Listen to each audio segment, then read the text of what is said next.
Today we're going to show you guys a hidden gem on eBay. We're talking 14400F and RTX 4060 for under 700 bucks. And of course, it's from Precedent, and it's inside a case that we know and love. We're about to talk about it after a word from today's sponsor. While this PC was a pretty crazy deal, it takes time to find a banger like this in a sea of bad listings and low-key scams. Luckily, today's video sponsor Jawa.gg is here to help. Jawa is a marketplace created specifically for gamers. Whether you're hunting for a new graphics card, a fully custom-built gaming PC, or you're ready to sell some of your old gear, Jawa.gg makes it quick, simple, and secure. Jawa is always packed full of crazy deals, and personally, I've seen some absolute steals on there, ranging from custom builds to insanely priced GPUs. One deal I found earlier is this 8GB RTX 3050 with 3 fans for just $165. The best part is every listing is reviewed and every transaction includes buyer protection, so you're not left guessing. Plus, the community makes the platform even better. You can actually chat with sellers, ask questions, and feel good about what you're buying. So if you're tired of sketchy listings, awful deals, and unreliable sellers on other marketplaces, check out Jawa.gg today and use code TOASTY10 to save 10% off your first order up to $10. Big thanks to Jawa for sponsoring today's video. Now, let's get back to it. So Jonah doesn't really know what this is, but it's kind of,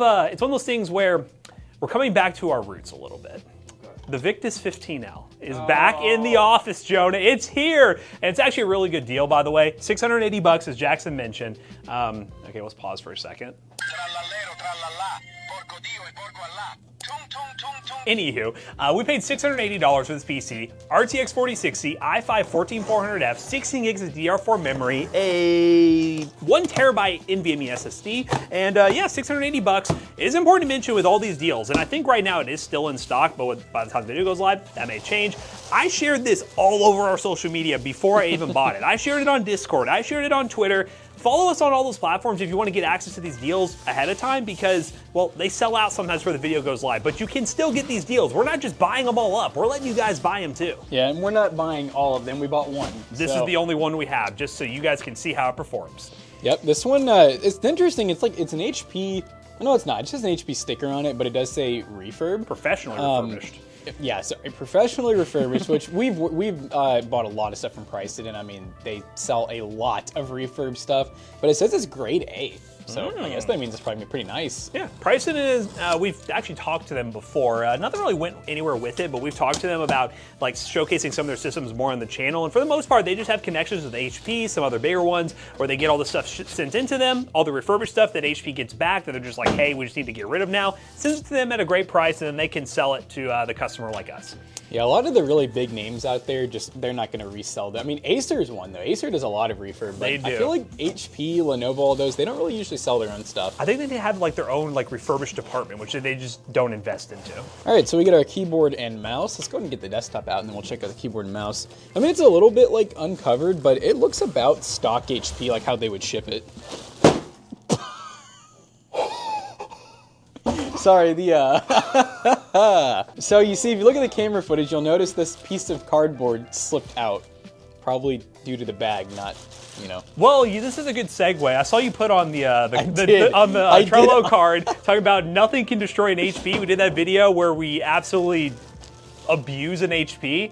I think this one's fine still. Well, that's what's funny is, yeah, I did not plan for this, but I put that video, because it didn't do that well, I put it on the Trello card because I was like, oh, this would be a good plug, and I literally just destroyed it. So if you guys want to see us, that was not intentional, by the way. I know people are going to be like, they did that intentionally for a plug. If you want to see a video we did a while ago where we try to destroy this thing, and it was almost impossible to do, go watch that video. Oh, was that an acid green one, too? Like, even older, like a Pavilion, I think? I don't know if it was it might have been like one of the basic Pavilions. Like the silver. Yeah. So those are even cheaper build quality. This one at least has some metal on them. It is metal. The only thing that's really not usually is the front, usually plastic. But yeah, I mean, no, this is grade A. It might be grade A minus now. I don't think I messed anything up, but no dents, no scratches really.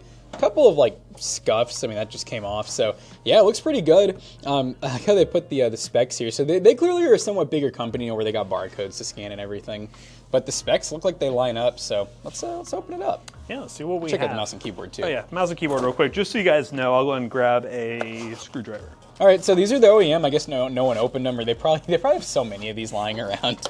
Yeah, they probably have so many. But yeah, no, the interesting thing with this system is at this price point, you're getting a 4060, which is not that much worse than a 5060. So a nice GPU for 1080p gaming. The 14400F with the performance and efficient cores, you get good performance there. RAM-wise, are we single channel? That was one thing I was slightly worried about. It might be something we'll have have to do some testing with. We'll throw in another stick to show you guys the difference. But Are we looking at DDR4 or 5? we're looking at DDR4, so 16 gigs DDR4. So, you do notice a little bit more performance decrease with single channel DDR4 versus 5. We do have a SSD. It looks like an NVMe. Let's Should be 1 terabyte. Yep, WDSN 5000S. Is that 1 terabyte that's like really fast? It is, like yeah. The Gen 4? The surprisingly fast Gen 4 driver. I remember the 5000S, Yeah. so that's pretty cool. Power supply wise, because everyone likes to know upgrades, we're looking at 350 watts, which is actually lower than I thought it That would is be. a little low. They do give us a full 8-pin though, so I mean, in theory, with this being probably a Gen 4, it should be a Gen 4 motherboard.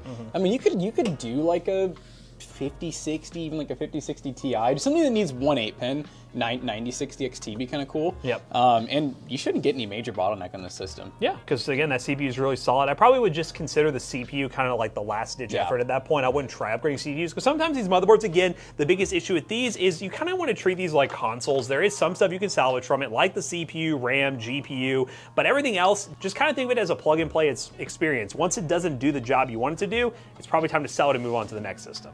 Yeah, and these are fun to upgrade too because they're so easy. This is like if you get this as like a first system for like a kid or whatever, they're cool because it's like the RAM. It's right there. You can add a second stick. That's probably one of the first things Matt and I would do. If you want more storage, they do give you SATA, and look, they actually give you drive cages for it. And like we were saying, probably don't mess with the CPU because that's pretty darn good, but you could go with the better GPU in the future, just not much better with the power supply. Do the peel.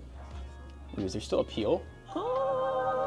The Victus peel. Now they tried to pull us away from our love, the Victus 15L with the Omen 16L. Yeah. It's cool, it has a fan, but something about that V, man, just brings me back. Ooh, it also has the see-through port. That part's kind of cool. It's kind of goofy, but kind of cool. And they gave you like some RGB.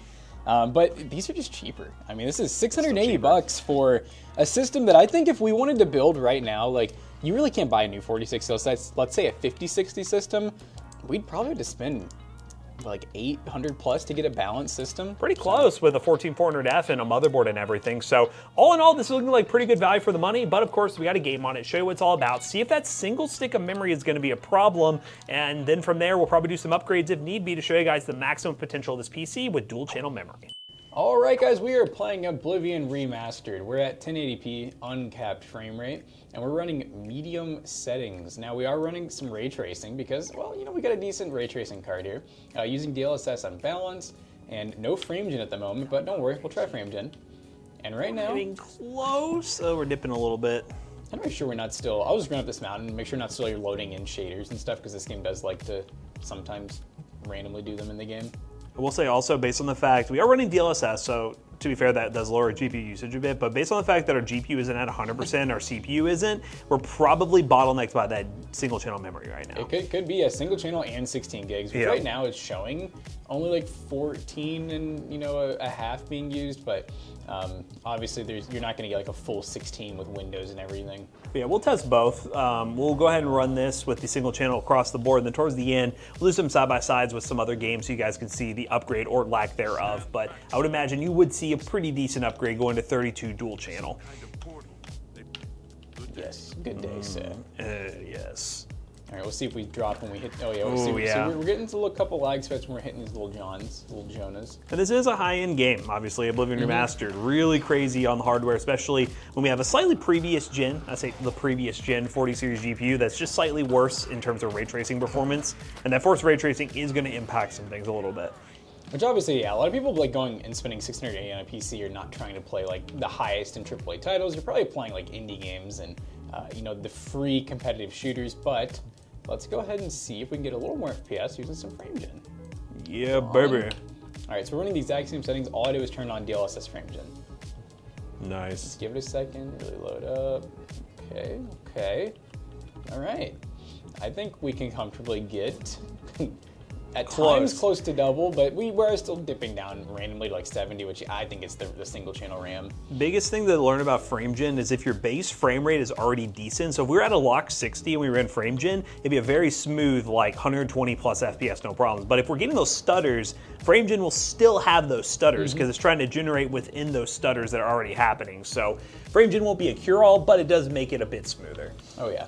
Yep, and you know, at the end all be all is probably just going to be, if you want a good amount more performance, honestly, and just for safety and longevity, just add another stick of RAM. You can get these DDR4 sticks for so cheap now. You can even just do 8 instead of 16. Yep, works out really great. Now that we tested this demanding game, let's move on to another one, and then we'll do some side-by-side testing with the single versus dual channel and some more esports-friendly titles.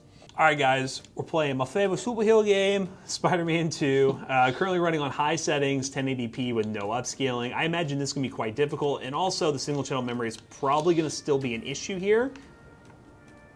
Yeah, kind of what I expect. Dips into the 40s and 30s while we're swinging around, and our GPU is still not maxed out with no upscaling. So we are clearly, like, there's without a doubt a bottleneck happening here with our RAM, unless there's just something wrong with the hardware, which I don't expect. I mean, our GPU is only pulling 86 watts right now, so we'll do the RAM swap and show you guys these games again so you can see the difference. But I imagine going to 32, or even probably just going to 8 gig 6 if you want to, but I wouldn't go through all that. I would just go to 32 while you're going through and upgrading it. Will yield very, very much better performance than this, because it's not incredibly playable right now. Well, listen, you can go the in-between option and add an 8 gig. Ooh, 24. 24 gigs, baby. We're just after dual channel. Yeah.